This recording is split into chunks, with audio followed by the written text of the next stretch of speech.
One effective method to address high disk usage is by utilizing the Disk Cleanup tool.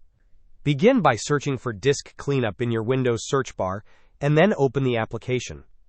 Once it appears, click on OK to initiate the scan. After the scan completes, you will see a list of files that can be deleted. Ensure all the boxes are checked for these items, and then click on OK, followed by selecting Delete Files to remove them. Another crucial step is to ensure your Windows operating system is up to date. To do this, right-click on the Start button and select Settings from the menu that appears.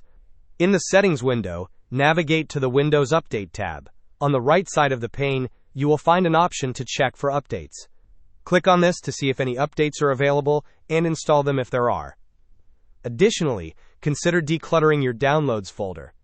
Often, files stored here can consume significant disk space. Go to your Downloads folder and delete any files that are no longer needed or are redundant. This can free up valuable space and potentially alleviate disk usage problems. Hope this was helpful. Don't forget to like and subscribe if you enjoyed. As always, thanks for watching, and I will see you in the next video.